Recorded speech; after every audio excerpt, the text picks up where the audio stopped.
G'day, mates. Welcome back to our channel. Today, we've got a story that's so bizarre, it might just ruffle your feathers. We're diving deep into the history of the Great Emu War, a peculiar chapter in Australian history that saw humans locking horns with, well, flightless birds.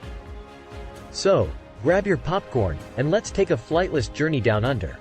Before we dive into the Emu War, let's get to know our adversaries a bit better. Meet the emu, Australia's largest bird, standing up to 6 feet tall and weighing over 150 pounds. These guys are known for their long legs and powerful beaks, and they can run surprisingly fast. They're a formidable opponent, to say the least. Now, let's set the stage. It's 1932, and Australia is recovering from the economic strain of World War I. Many veterans were offered land to cultivate in Western Australia. But there was a catch: it was infested with emus. These pesky birds were causing havoc, destroying crops, and leaving farmers at their wits' end. Desperate times call for desperate measures, right? So, the Australian government decided to declare war on the emus. Yep, you heard that right. The Great Emu War was born, and it was officially sanctioned by none other than the Minister of Defence himself. The government dispatched a small force of ex-soldiers, armed with Lewis machine guns and orders to cull the emu population. It seemed like a straightforward mission, but as you'll soon find out, it was anything but. Now, picture this. Soldiers setting up their machine guns, emus in the distance, and, well, the emus weren't exactly cooperative. These birds were swift and agile, making them difficult targets.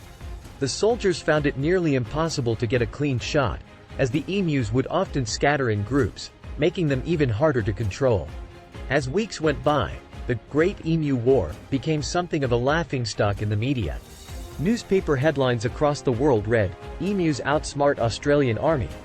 Frustration was mounting among the soldiers. The Lewis machine guns, designed for mowing down enemy infantry, were ill-suited for this unconventional enemy. Bullets often went wide, and the emus would simply shrug off hits. Adding insult to injury, the emus seemed to mock the soldiers with their war dances. They would approach the soldiers, tauntingly, only to scamper away at the last moment. It was almost as if they were engaging in psychological warfare. The political fallout from the Emu War was swift and fierce. The opposition accused the government of wasting taxpayer money on an ill-conceived campaign. It didn't help that the soldiers had expended around 10,000 rounds of ammunition but only managed to kill a fraction of the emu population. In the end, the emus outwitted the Australian military, leaving farmers to deal with the pest problem themselves. The Great Emu War might not have been a military triumph, but it sure is a fascinating and humorous chapter in Australian history. And there you have it, the quirky tale of the Great Emu War.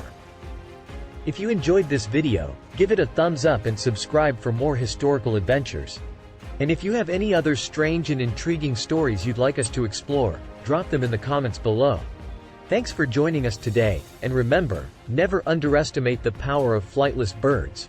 Until next time, mates, stay curious and keep exploring the weird and wonderful world of history.